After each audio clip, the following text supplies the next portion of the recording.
Florence. Dawn. A thin mist curls above the Arno River, soft as silk over marble bridges. Church bells echo through narrow alleys, rolling like thunder over the tiled roofs. Merchants open their stalls. The scent of oil paint, leather, and gold dust mingles in the air. But behind this serenity lies a storm, the heartbeat of a dynasty that will one day bend kings to its will. Inside a modest workshop, a young banker named Giovanni di Bicci de' Medici runs his fingers across parchment, not scripture, but ledgers, ink instead of blood, numbers instead of prayers. He has no army, no crown, no divine right. But what he is building will outlast them all, a power hidden in plain sight. This is the story of the Medici, the family that built a kingdom without a throne, that painted its legacy across the canvas of Europe, and that paid for both miracles and murders with the same gold coins. Stay with us, and let history breathe through you. Florence, 1393. The plague has come and gone, but its shadow still lingers. The air carries the faint scent of ashes, the kind left by burned linens, the desperate attempt of a city to cleanse itself of death. The cobblestones are worn by countless feet, yet quieter now. The once bustling markets murmur like half-remembered prayers. Every tower, every arch, every bell that tolls seems to ask the same question. Who will rebuild what the Black Death has taken? From the corner of the Mercato Vecchio, a man watches. Giovanni di Bicci de' Medici, not yet the patriarch history will remember, only another merchant among many, studies the motion of the crowd with the stillness of a hunter. He is dressed plainly, no jewels, no silk, only a modest cloak of Florentine wool. But his eyes, calm, alert, unyielding, weigh each transaction as though measuring the pulse of an empire not yet born. Money changers shout beneath the loggias. Silver clinks against silver. The faint smell of copper and sweat hangs heavy. Yet Giovanni is listening for something else. Trust. Because Florence, in these years of fear and famine, is a city starved of it. Families hoard their coins beneath floorboards. Priests whisper of divine punishment. Guilds fracture under the weight of suspicion. But Giovanni sees an opening. A chance to build something more durable than stone or silk. Credibility. In the back room of his counting house, he runs his thumb along the edge of parchment. Columns of numbers handwritten in careful Latin. It looks mundane, almost fragile. But these ledgers, are the true bones of Florence. Gold is mortal, he writes to a friend in Rome, but trust is a currency that does not rust. When other merchants gamble on speculation, Giovanni lends carefully, quietly, to those who will remember. A baker here, a wool trader there, and in time even the church comes calling. At first, it is a small matter, the management of clerical funds for the papal court in Rome. But the Medici Bank grows like ivy, wrapping itself around the pillars of faith. The Pope's treasury needs discretion, efficiency, devotion. Giovanni offers all three and collects influence in return. The streets of Florence glitter with opportunity now. Apprentices hammer silver in open workshops. Scholars argue under the loggias of San Marco, and painters sketch by candlelight. But beneath it all, the Medici name moves quietly, a whisper through the merchant class, the men who lend to the Pope. Still, Giovanni is cautious. He remembers the ruins, the smell of burning flesh, the sound of mothers weeping in empty doorways. Florence has seen the power of chance. Fortunes can vanish as quickly as breath. So he builds differently, slow, steady, invisible. He buys property in the city's heart, not for vanity, but for stability. He cultivates allies among the Albizzi, the bankers who sneer at his modesty but respect his arithmetic. And at night, in the silence of his study, he prays not for wealth, but for continuity. Our task, he tells his son, young Cosimo, is not to be rich, it is to endure. The words echo over the soft scratching of quill on parchment. Outside, the bells of Santa Maria del Fiore toll the evening hour, echoing across the city that will one day bear his family's mark in every stone. In a world rebuilt from ashes, Giovanni de' Medici is planting something small, almost invisible. A seed. And one day, it will bloom into power so vast that even kings will borrow from his heirs. Florence grows louder now, not with the chaos of war, but the hum of commerce. Hammers on anvils, coins on scales, wheels of parchment unrolling across counting tables. A rhythm of renewal pulses through the city, steady as the beat of a hidden drum. Giovanni di Bicci walks through the Piazza della Signoria, his cloak brushing the stones worn smooth by generations. Around him, merchants shout the prices of cloth and spices, yet he is listening to subtler conversations, the exchange of favours, the quiet pledges whispered between the powerful. Florence is a republic in name, but Giovanni understands what few dare to admit. Money governs where laws cannot. He invests in faith, not blind faith in God, but the kind that binds one man to another, the belief that debts will be honoured, that promises will be kept. He keeps his word even when it costs him profit. Better to lose gold than trust, he says often, and those words become the cornerstone of the Medici name. But with trust comes danger.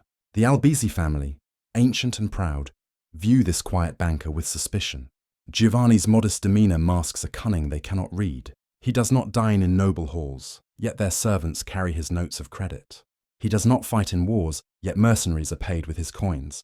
One evening, as dusk falls across the red-tiled roofs, Giovanni receives a letter sealed with a crimson cross, a request from the Pope himself. The Holy See requires funds to manage its debts and collect tithes. Others have failed. Corruption has hollowed the church's coffers. Giovanni reads the letter once, twice, and then folds it gently. The candlelight flickers against his eyes, calm, deliberate. "Then we shall tend to the shepherd's flock," he murmurs, "and see what wool it may yield." The next decade turns Florence into the unseen heart of Christendom's finances. The Medici Bank becomes the pulse of Europe, with branches stretching to Rome, Venice, Geneva, and even London. Monks, merchants, and monarchs all trace their fortunes through the same lines of ink that begin in Giovanni's hand. Yet power earned in silence is never invisible for long. Whispers trail him like shadows, that he profits from sin, that he owns the church through its purse. But Giovanni deflects with humility. He funds hospitals, repairs convents, and gives alms to the poor. When plague strikes again, he pays for burial grounds and the care of orphans.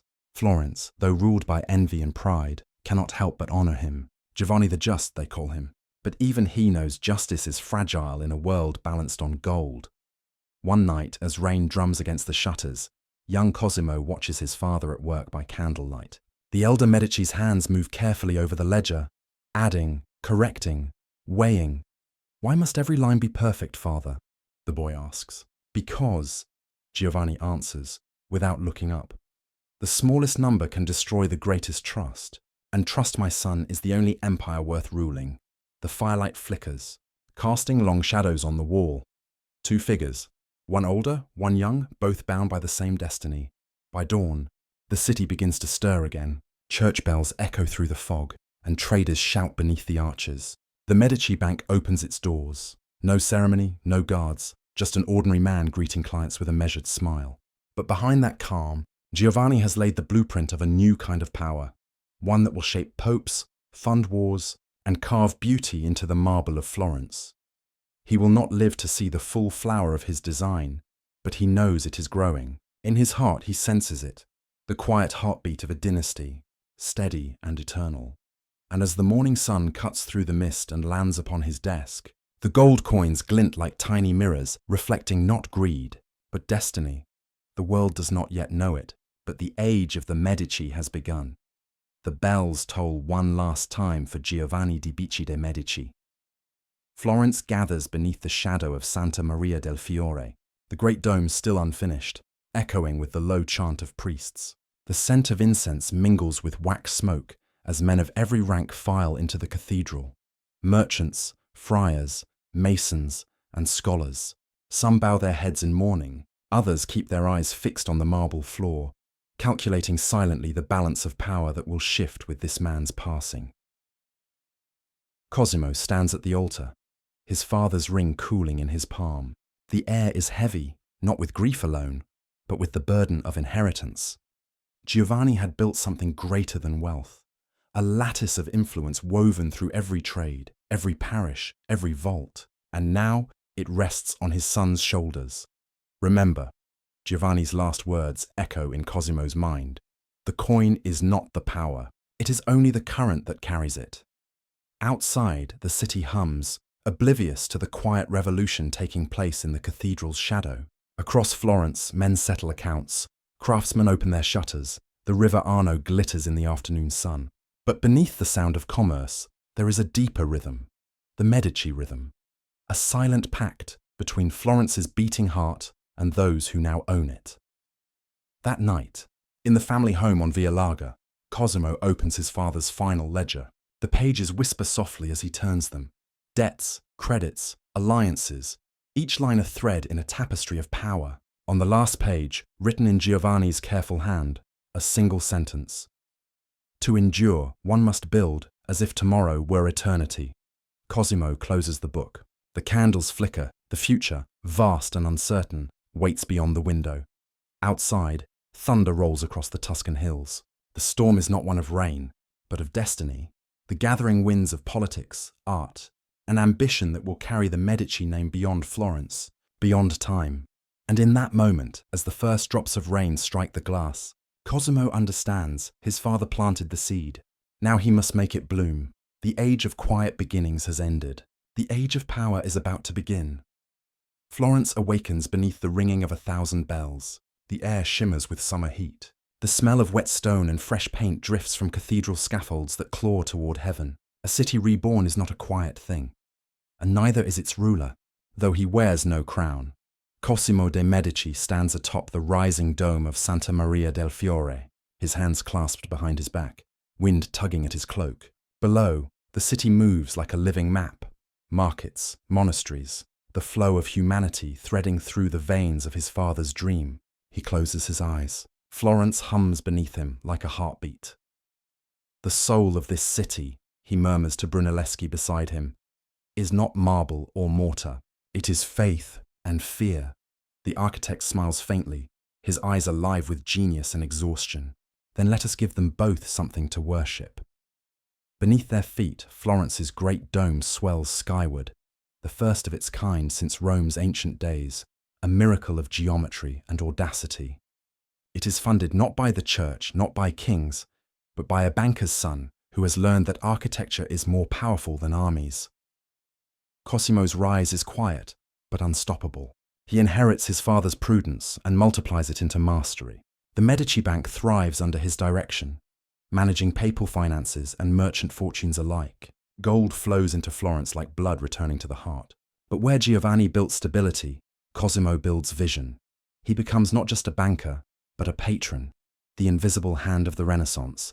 Painters, sculptors, architects, they gather in his orbit. Donatello chisels bronze into life, Masaccio paints holy men with human faces, and Brunelleschi raises domes that defy gravity. Through them, Cosimo learns a lesson his father could never have taught, that art is politics in disguise. Every fresco, every statue, every church is a message, and the message is power. But Florence is not at peace. Wealth breeds resentment. The Albizzi, proud and ancient, see in Cosimo not a partner but a usurper. His influence seeps through the city like ink through parchment, subtle, irreversible, and they begin to whisper, a banker playing at being a prince. One morning, Cosimo's servants wake him to the sound of boots outside the palazzo. He is arrested on charges of treason. The Republic, it seems, has turned on its own financier. In the stone cell beneath the Palazzo Vecchio, the air is cold and wet. Light slants through a narrow window, dust shimmering in its path. Cosimo sits alone, the silence punctuated by distant footsteps above. He writes in his ledger, not numbers this time, but names. Names of allies, names of debts owed. Even here, he calculates. Power, he whispers to himself, is not lost when one is chained. It is lost when one is forgotten. Days turn to weeks. The Albizzi believe they have won, but Florence is a city that remembers who feeds it. Merchants hesitate to trade. Guilds close their doors. The economy falters. Whispers rise. Without the Medici, the city bleeds. At last, the Signoria, Florence's ruling council, yields. Cosimo is exiled rather than executed. The Albizzi celebrate, but Florence grows sick without its banker, its patron, its quiet architect. And in Venice, where he waits in patient exile, Cosimo smiles. The greatest victory, he knows, is to make your enemy need you. The sea air of Venice tastes of salt and exile. Gondolas cut the canals like black blades, their reflections trembling in the water. Cosimo de' Medici sits in a rented villa overlooking the Grand Canal, a man stripped of title, but not of purpose. Florence lies hundreds of miles away, and yet it beats within his chest like a phantom limb. Letters arrive daily, smuggled beneath bolts of wool or hidden in the bindings of books. Merchants beg for loans, priests plead for the reopening of accounts. Even the Pope's emissary writes with unease. Florence weakens without your hand upon it. Cosimo reads each message slowly, as though savouring every syllable of vindication. His exile is meant to be punishment. Instead, it has become proof of power. In the taverns and trading houses of Venice, whispers spread like wildfire. The Medici, it is said, are too essential to destroy. Even rivals admit it, and when famine and unrest shake Florence, the city begins to turn its gaze eastward, toward the man it once cast out. Months pass. Florence cannot function without the Medici Bank. Gold, it seems, has a memory longer than loyalty. One night, under the flickering light of an oil lamp, a messenger arrives breathless from the city. The ruling council has changed. The Albizzi are falling. Florence calls you home, the messenger says. Cosimo rises slowly. His eyes glint, not with triumph, but with quiet satisfaction. Then let us return, he murmurs, and finish what my father began. The road back to Florence winds through cypress and olive groves, past monasteries and the ruins of old wars. When he crests the final hill and sees the city, its dome rising, unfinished but defiant, he feels something deeper than victory. Destiny. The people greet him not as a criminal, but as a savior. Bells ring, banners unfurl, and merchants toss petals into the streets. Florence has remembered its architect, yet Cosimo has learned the cost of power. Visibility. Never again will he allow his influence to wear a face so clearly. In the years that follow, he rules not from a throne, but from shadows. He funds the guilds, the scholars, the builders, always through intermediaries, always quietly. His gold shapes Florence's future, while his name remains whispered, never shouted. He commissions monasteries, libraries, and chapels, acts of faith, or perhaps strategy. The convent of San Marco rises, its walls painted by Fra Angelico in radiant hues of heaven. Cosimo kneels before a fresco of Christ, his face lit by candlelight. I am no saint, he prays, but grant that my works may outlive my sins. The Pope rewards him with favour. The artists reward him with immortality. Under his patronage, Florence becomes the cradle of rebirth, the Renaissance unfolding like dawn over stone. But not everyone kneels in gratitude. Beneath the marble beauty, resentment festers. Old families whisper that the Medici have turned faith into commerce, art into propaganda. At banquets, noblemen toast to Florence's glory, then curse the banker who paid for it. Cosimo only smiles. He knows history is written not by those who speak loudest, but by those who pay the scribes. As the years pass, the dome of Santa Maria del Fiore is completed. It rises above the city like a second sun, vast, impossible, divine. And when Brunelleschi unveils his masterpiece, the people cheer. No one sees the man in the corner, wrapped in a dark cloak, his eyes fixed not on the dome but on the future. Cosimo de' Medici, banker, exile, savior, shadow, has learned to build cathedrals of influence. His kingdom is made not of stone or blood, but of loyalty and ledger lines. And somewhere deep within him, he knows, every masterpiece must have a price. The night is clear over Florence, and the dome glows faintly in moonlight, a celestial crown upon the city. Below it, in the quiet halls of the Medici Palace, Cosimo walks slowly through corridors lined with tapestries and candles. The air smells of wax, parchment, and time. He pauses before a fresco depicting the Magi bearing gifts to the infant Christ. The artist has painted the faces with unmistakable likeness. The three wise men look suspiciously like Medici. Cosimo smiles faintly. Irony, vanity, or prophecy, even he cannot tell. We are not kings, he whispers, but even kings come to borrow. Beyond the fresco, the sound of the city murmurs like a tide. The markets, the workshops, the laughter spilling from taverns, all of it, in some way, owes its pulse to him. Yet Cosimo feels no triumph, only gravity. He has become the silent center of a world in motion, its unseen axis. In his later years, Florence is radiant.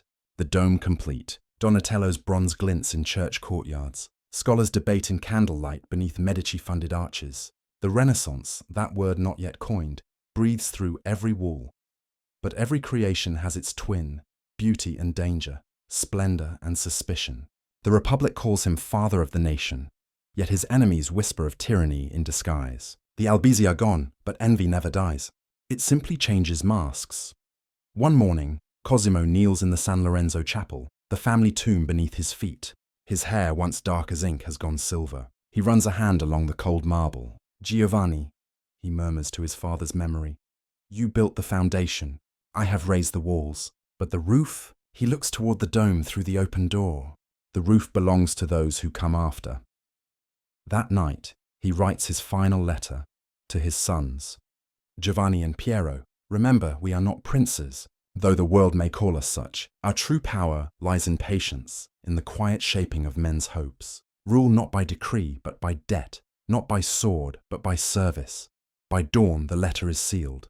When Cosimo de' Medici dies, the bells of Florence toll for 3 days. Citizens weep in the streets. Friars chant beneath painted ceilings he paid for. He is buried simply, without crown or procession, beneath the floor of San Lorenzo, a man beneath marble, a king beneath stone. Above him, the dome gleams, his final prayer cast into architecture. And as the sun spills through stained glass, Florence keeps breathing, unaware that it has already lost its quiet ruler. Morning breaks over Florence with the clang of hammers and the perfume of lilies sold in the Piazza della Signoria. Sunlight falls on marble, water ripples in fountains, and laughter drifts from balconies. But beneath the gold and laughter lies a nervous pulse. For Florence now belongs to a new Medici. Lorenzo rises before dawn. His chamber is dim, the shutters half open to a city he knows as both kingdom and cage. On the desk beside him, letters, petitions, pleas for favors. On the wall, a portrait of his grandfather, Cosimo, the silent ruler whose ghost still whispers through every corridor. They called him the father of the nation, Lorenzo says quietly to himself. Then I shall be its soul. At just 21, he carries the full weight of the Medici legacy. The bank, the alliances, the church, all orbit him now. Yet Florence, ever fickle, adores him for reasons deeper than power. He is handsome, eloquent, magnetic. He writes poetry, debates philosophy, plays the lute beneath cypress trees. The city that once knelt before coin now dances to his verse. Lorenzo de' Medici, Il Magnifico. Under his patronage, art becomes religion. Botticelli paints visions of myth and sensuality. Leonardo da Vinci, still young, sketches dreams of flight. In the gardens of San Marco, philosophers speak of balance, beauty, and man's place between heaven and earth. The air itself feels changed, lighter, fuller, touched by divinity and desire alike. But paradise, Lorenzo knows, is fragile. Florence stands not upon faith or stone, but upon a tightrope stretched between envy and devotion. In the Palazzo Vecchio, beneath frescoes of saints and battles, rivals whisper. The Pazzi family, rich, proud and ambitious, smolder in resentment. Their merchants are undercut, their influence fading. They see in Lorenzo not a ruler, but a boy who has turned their city into a stage for his vanity. He spends gold like water, one Pazzi says, and drowns us all in his reflection, another replies. Lorenzo senses it, of course. He reads faces like ledgers, movements like messages. He knows that every compliment conceals a blade, yet he does not retreat. He hosts grand feasts, open to artists and beggars alike. He funds universities, builds libraries, sends ships to distant lands. Florence is no longer a city. It is an idea, and he, its poet king. Still, the letters come. Warnings, whispers. The Pope grows wary of his independence. The Pazzi grow bold. On an evening heavy with the scent of rain, his mother, Lucrezia, approaches him by the hearth. Her face, lined by wisdom and years, holds a flicker of worry. Your grandfather ruled through silence, she says. Your father through caution. But you rule through brilliance. And brilliance draws lightning. Lorenzo smiles faintly, pouring her wine. Then let us hope, he replies, that God enjoys a good performance. Outside, thunder rolls over the hills. And in the distance, unseen, a storm begins to gather. Not of weather, but of blood. The storm breaks not with thunder, but with prayer. It is Sunday. April 26, 1478, the Feast of the Resurrection. The Cathedral of Santa Maria del Fiore glows with candlelight, its vast dome echoing the murmur of hundreds of worshippers. The scent of wax, sweat, and sanctity thickens the air. Choir boys' voices rise, pure and trembling, beneath the soaring vaults. Lorenzo de' Medici kneels at the altar beside his younger brother, Giuliano. The Mass of Resurrection, a moment of peace, of grace, yet beneath the velvet of ceremony, daggers glint. Among the congregation stand the Pazzi, their faces serene, their hearts blackened with intent. They have plotted with Rome, with the Pope's own kin, to cut the Medici name from Florence like rot from fruit. As the priest lifts the consecrated host, the church holds its breath. The choir falls silent, and in that silence, history changes. A flash of steel, a cry, then chaos. Giuliano falls, stabbed 19 times, his blood spilling onto the marble floor. Lorenzo, slashed across the neck, stumbles back, clutching his wound. For one suspended heartbeat, he sees everything. The candles, the dome, the face of his brother going still. The crowd surges, screams, prayers, stampeding feet. Lorenzo flees toward the sacristy, his men forming a desperate shield around him. Doors slam, bolts drop, and outside Florence erupts. Bells ring wildly, not for worship, but for war. The Pazzi Conspiracy has failed. By dusk, vengeance begins. In the Piazza della Signoria, ropes creak as traitors swing from the windows of the Palazzo Vecchio. The mob drags the conspirators through the streets, their bodies torn by rage and justice alike. The city is drenched in fury. Florence has chosen its side. Lorenzo stands at the window of his palace, the wound at his neck bound, his face pale but resolute. His brother is dead, his city blood-stained, but his power has never been greater. They thought to cut off a flower, he says, his voice low, and planted a forest instead. He declares amnesty for those who yield and mercy for those who repent. But to Rome he sends a message. Florence will not kneel. The Pope, Sixtus IV, excommunicates him. The papal army marches north. The Medici seem doomed, yet Lorenzo does not reach for his sword. Instead, he reaches for diplomacy, the art he wields better than any weapon. He rides to Naples alone, unarmed, to meet with King Ferrante, an ally of the Pope. Courtiers whisper that it is madness, that he walks into the lion's den. But Lorenzo knows fear is a currency, and he intends to spend it wisely. In the royal hall, torches flicker against stone walls. The king's eyes are sharp, his silence long. Lorenzo bows, his movements deliberate, his voice steady. "My lord," he begins, "Florence seeks peace, not submission. You may destroy us, but what then? The trade that feeds your coffers will die, the scholars who fill your courts will flee, and the very beauty of Italy will rot." The king studies him, this poet-banker who dares speak as though to an equal. Then, slowly, Ferrante smiles. The Peace of Naples is signed within weeks. The papal army retreats. Florence breathes again. When Lorenzo returns, the streets erupt in jubilation. Bells ring, petals rain from windows. Artists light candles in the churches he rebuilt. The Magnificent has not only survived, he has conquered without conquering. Yet that night, alone in his study, Lorenzo sits beneath the flicker of a single candle. The sound of celebration fades beyond the shutters. Before him lies a letter in his own hand, addressed to his late brother. "Giuliano," it reads, "the city lives because you died. I have given Florence peace, but it is peace bought with ghosts." He seals the letter and places it beneath a silver crucifix. Outside, the dome glows in moonlight, vast and indifferent. The Renaissance continues, gilded and grim. Years pass, Florence hums again with beauty. But now it hums with melancholy too. Lorenzo de' Medici, once the golden youth of the Renaissance, grows slower. The laughter that once filled his palace has softened into the rustle of papers, the scratching of pens, the faint coughs of age. He sits before the great window of the Palazzo Medici, watching the evening light turn the Arno to gold. Outside, the world he shaped glows, yet within him, a quiet dread has taken root.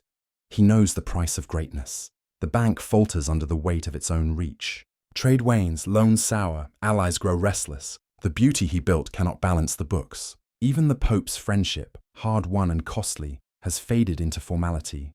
Still, he continues to build, to sponsor, to give. Michelangelo, a boy of 14, walks his gardens, sketching the marble statues. Scholars read Plato beneath olive trees. Lorenzo's house becomes an academy, not of arms or wealth, but of thought. He no longer seeks immortality through politics, but through culture. Gold is finite, he tells his daughter Maddalena one evening, but an idea can outlive any dynasty. In the hush of night, he visits the chapel of San Lorenzo, where his father and grandfather rest beneath the stones. Candles burn low, their tombs shimmer faintly in the flicker of light, silent witnesses to the centuries turning. Giovanni, Cosimo, do you see? He whispers. We gave Florence more than money. We gave her a soul. But even souls, he knows, must one day sleep. Illness takes him slowly, a wasting that no physician can cure. In 1492, as spring touches the Tuscan hills, Lorenzo lies in his bed surrounded by family and friends. Botticelli, his favorite painter, weeps quietly in the corner. The city waits in silence outside the palace walls, the same way it did for his grandfather. A friar kneels by his side, a young man named Savonarola, whose voice will one day thunder against the sins of Florence. Lorenzo looks at him and smiles faintly. Perhaps, he murmurs, you will remind them what we forgot. The friar blesses him. The room stills, and with one final breath, the Magnificent is gone. The bells toll again for Florence, slow, mournful, echoing through streets lined with art and sorrow. The city grieves the man who made it beautiful, even as it begins to forget the cost of that beauty. For soon, beauty itself will be burned. The bells of Florence still echo in the hearts of her people, but their tone has changed. Gone is the harmony of the Renaissance. In its place rises the solemn chant of repentance. The year is 1494. The Medici are gone. Lorenzo's son, Piero, handsome, proud, and careless, has inherited the family name, but not its wisdom. His father's silver tongue has turned to arrogance, his patience to vanity, and Florence, bruised by debts and war, no longer kneels before gold. It kneels before fear. Across the Alps, the ground trembles beneath the march of Charles VIII of France, a young king with a boy's face and a conqueror's dream. His army, vast and glittering, pours into Italy like a tide of iron. Cities fall before him. Alliances crumble like paper. Florence trembles. Within the Palazzo Medici, Piero paces, sweat gleaming on his brow. Advisors plead for strategy, for reason, for diplomacy. But he hears only echoes of his father's glory. My father bent kings, Piero snaps. Why should I bow to one? Yet the world has changed. Florence's coffers are hollow, its army a patchwork of mercenaries. When Charles demands the city's submission, Piero rides north to negotiate, but returns humiliated, having surrendered fortresses and honor alike. The city erupts. Crowds gather in the piazzas, torches flickering like fireflies of fury. Down with the Medici, they cry. No more princes without crowns! Stones crash against the palace gates. The Medici guards melt away, and under cover of night, Piero and his brothers flee across the Arno, their family banners torn from the walls. The dynasty that once ruled through faith and fortune is reduced to dust and footsteps in the dark. Florence wakes the next morning free, or so it believes. In the silence left by the Medici's fall, another voice rises. It is not the voice of a banker or a prince, but of a monk, a Dominican friar named Girolamo Savonarola. He preaches from the pulpit of the cathedral with eyes like burning coals, his voice a storm that shakes marble. Behold the wrath of God upon the proud. Behold the vanity of art and the sins of wealth. Florence must be reborn in fire. The same people who once cheered for Lorenzo now kneel before the friar's fury. Paintings are condemned, jewels surrendered, silks burned in the Piazza della Signoria. The bonfire of the vanities lights the sky. Botticelli, the painter of Venus, casts his own works into the flames. The city that once worshipped beauty now purges it in the name of salvation. And in exile, the Medici watch from afar, their palaces stripped, their portraits defaced, their memory reduced to whispers. But history, like fire, consumes and renews in equal measure. In Rome, another Medici waits, Lorenzo's second son. Giovanni, now a cardinal in scarlet robes. He studies quietly, watches carefully. For though the age of the merchant princes has ended, a new empire, older, holier, and far more dangerous, calls to him. The throne of Florence is gone, but there are thrones yet higher to claim. Rome, the city is a wound stitched with marble. Bells toll through streets that smell of incense and blood. Beneath their echo, the Vatican gleams, an empire of faith wrapped in the language of salvation and the machinery of power. Here walks Giovanni de' Medici, son of Lorenzo the Magnificent, heir not to Florence but to destiny. His robes are crimson, his ring heavy with authority. He has learned the lessons of his lineage, that beauty is power, but faith is the only currency that never loses its value.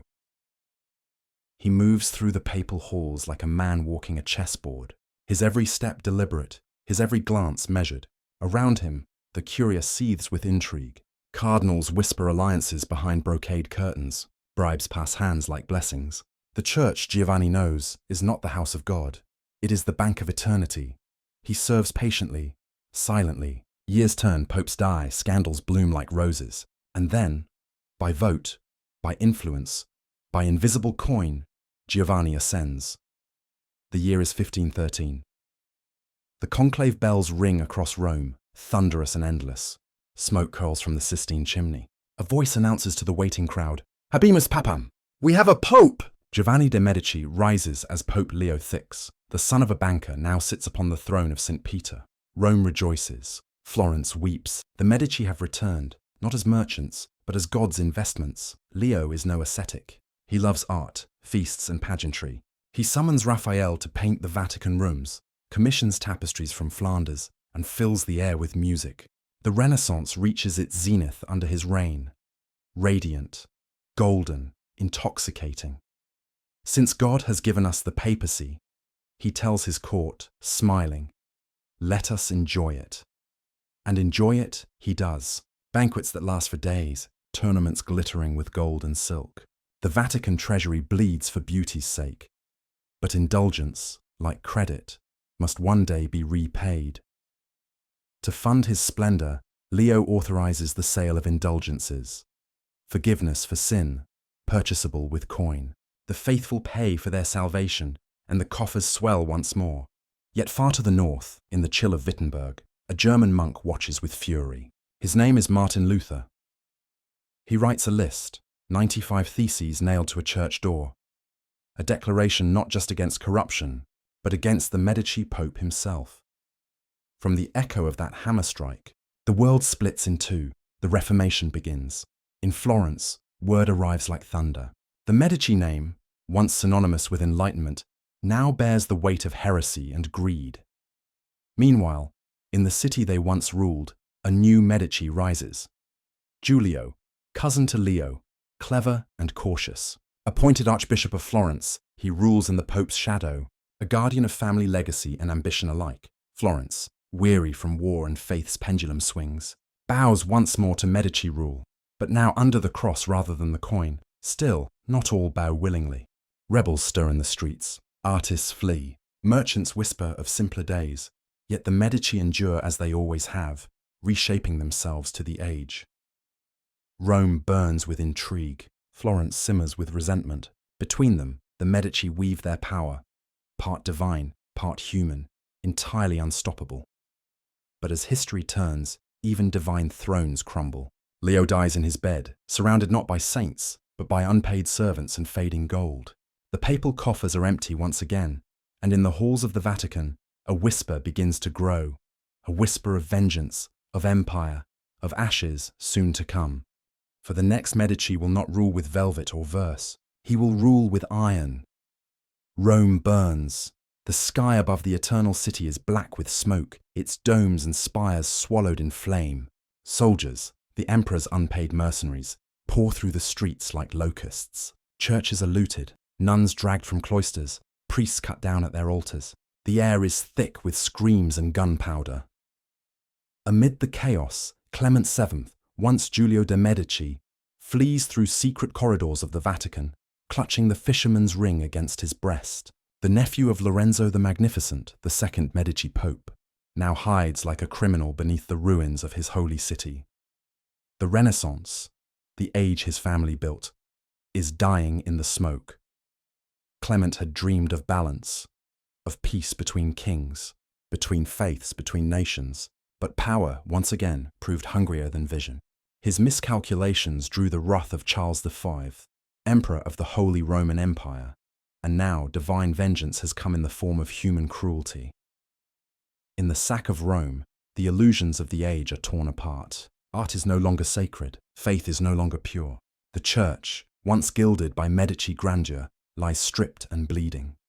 When the fires finally fade, Clement emerges from his refuge, pale, shaken, but alive. Around him, Rome is a carcass picked clean. His papacy is broken, but the Medici will not vanish. They never do. He turns his gaze north to Florence, the city of his ancestors, where rebellion stirs again. The Republic has risen in defiance of Medici rule, inspired by the ghost of Savonarola and the scent of blood in Rome's smoke. Statues are toppled, Medici symbols defaced. But Clement, though beaten, is not yet defeated. He calls upon the might of the empire, upon Spain and the Church alike, to reclaim what was lost. In 1530, Florence falls under siege, cannon fire against the very walls that once sheltered genius. Hunger stalks the streets, art is buried to save it from ruin, and the people who once painted angels now eat roots and rats to survive. When the gates finally open, the Medici return, and not as merchants or popes, but as princes. The Republic dies, its banners torn, its citizens silent. Above the city, imperial flags flutter beside the red Medici balls, symbols not of rebirth, but of rule. Clement kneels in prayer within the ruined cathedral. Lord, he whispers, forgive us our ambition, but do not forget our works. Outside, thunder rumbles over the Arno. Florence has been conquered by her own creation. The Golden Age has ended. What remains are thrones and ashes. Florence, mid-16th century. The air smells of rain and dust, of marble freshly cut. The city, weary, scarred, subdued, begins once more to build, but this time it builds not for freedom or faith, but for memory. In the Palazzo Vecchio, the banners of the Republic have long since vanished. In their place hang the sigils of the Medici dukes. The same crimson spheres that once marked coins and churches now shimmer from armoured breastplates and velvet robes. Cosimo de' Medici, descendant of that first banker Giovanni, now rules as Duke of Florence. He is no poet like Lorenzo, no scholar like Leo, no priest in disguise. He is a ruler in the truest, hardest sense. His gaze is steel, his words few, his faith bound not to saints or domes, but to discipline. Florence, he declares, has dreamed enough. Let her now endure. Under Cosimo, the Medici transform again, from merchants into monarchs, from whispers into command. Their reign no longer hides behind art or papal robes. It marches openly, armoured and absolute. The walls of Florence, rebuilt after the siege, stand not as protection, but as warning. Yet even in tyranny, the Medici cannot escape their own inheritance. Cosimo funds painters and architects, though not to glorify God or beauty, but to immortalize order. He summons Giorgio Vasari, the architect-painter whose pen will one day write the lives of all Renaissance artists, and tasks him with a vision, to turn Florence into a monument to the Medici name. Vasari obeys with feverish devotion. The corridors of the Palazzo Vecchio are transformed into frescoed chronicles of Medici power. Battles, processions, triumphs. The Uffizi rises beside the Arno, a new kind of building. Offices for the administration of the state, but also, silently, a shrine to the dynasty that rules it. And across the river, in the new sacristy of San Lorenzo, Michelangelo carves marble into eternity. His chisel bites stone like lightning, each strike echoing the rhythm of centuries. There, in the tombs of Lorenzo and Giuliano, he sculpts not portraits but symbols, the reclining figures of night and day, dawn and dusk. They twist and reach, their faces half-woken, their bodies caught between sleep and resurrection. They are not men, they are time itself. They wanted saints, Michelangelo once murmurs to a visiting patron. I gave them silence. The silence is vast. It fills the chapel with something greater than beauty, inevitability. The Medici have become immortal, but not through love or legend, through marble, through fear. through art that will not die, even when the flesh that paid for it has turned to dust. Outside, Florence goes on. Its people poor, its artists obedient, its spirit subdued. The days of open thought, of free debate beneath the loggias are gone. Yet beneath this obedience, beneath the marble calm, something of the old fire still flickers. For every dynasty that crowns itself eternal is, at its heart, only human, and humans inevitably decay. Cosimo I grows older, his beard streaked with grey, his temper with iron. Florence bends to his will, but he dreams of something greater still, a kingdom carved from the chaos of Italy itself. The 16th century is an age of shifting empires. Spain casts its shadow over Europe, France bleeds itself in wars of faith, and the Church, reeling from Luther's fire, clings to power through art and spectacle. Amid it all, Cosimo sees an opportunity, a way to turn Florence's fragile duchy into a state that even Rome must acknowledge. He expands his dominion, marrying shrewdly into noble houses and aligning with imperial might. His court becomes a theatre of calculation, ambassadors, cardinals, and mercenaries weaving intrigue beneath frescoed ceilings. But it is not conquest alone that defines him. Cosimo understands that legacy requires narrative. He orders the rebuilding of the Palazzo Pitti across the river, a residence not of republican modesty, but of dynastic grandeur. Vast gardens unfold behind its walls, sculpted terraces leading to fountains that glitter under Tuscan sun. The Bobbly Gardens become not merely a retreat, but a message carved into landscape. The Medici do not borrow beauty anymore. They own it. Vasari paints endlessly, architects labor night and day, and chroniclers write the family's virtues into eternity. They will remember us, Cosimo tells his sons one evening, gazing toward the Arno, where the moonlight dances like liquid silver, if not for love, then for permanence. When he dies, Florence mourns not with tears, but with obedience. His body lies in state beneath the dome of Brunelleschi, the same dome that Giovanni's gold began, that Cosimo the Elder finished, and that now shelters the remains of a new monarch. His son, Francesco III, inherits the throne, but not the patience. Where his father ruled with discipline, Francesco rules with desire. His court becomes a labyrinth of alchemists, lovers, and secrets. He surrounds himself with philosophers and poisons alike, fascinated by the mystery of creation and decay. The splendor of Florence grows darker, candlelit and perfumed. A kingdom of shadows masquerading as splendor. In hidden chambers, the new duke experiments with glass, with elixirs, with whispers. His beloved Bianca Capello is said to have tamed his heart, and perhaps his reason. Together they embody the final bloom of Medici opulence, glittering, intoxicating, doomed. In 1587, the two are found dead, poisoned, some say, by enemies within their own bloodline. Whether by plot or accident, their deaths close a chapter written in silk and smoke. Power shifts again. The Medici throne, once radiant, now flickers like the candle of a dying age, and yet, even in decline, they build. The family commissions churches, academies, observatories. Galileo himself finds patronage under their roof, teaching the stars to yield their secrets. It is as though the Medici, sensing their mortal end, pour what remains of their might into art and science, trying to outpace oblivion with genius. Their palaces fill with portraits of ancestors staring down from oil and canvas. Their mottos are etched into marble. Their likenesses, carved into stone, watch silently as centuries pass. Florence becomes a museum of its own dynasty, a city embalmed in beauty. The Arno still flows, the bells still ring, but the pulse has slowed. The Medici, once masters of destiny, now seem prisoners of it. Their marble saints and painted angels cannot save them from time's quiet hand. The Renaissance has long since faded into twilight, and through the gathering dusk, the family that birthed it stands frozen, magnificent, mortal, and nearly myth. The year is 1737. The last Medici, Anna Maria Luisa, stands at the window of the Palazzo Pitti, watching the afternoon light fade across the hills of Tuscany. The city below hums softly, as it always has, merchants calling across bridges, footsteps, echoing down the stone alleys, the river Arno whispering its endless song. But Florence no longer belongs to the living. It belongs to memory. The Medici line, once the blood of kings, popes, and poets, is nearly gone. No heirs remain, no sons to carry the name. The Grand Duchy will pass to foreign hands.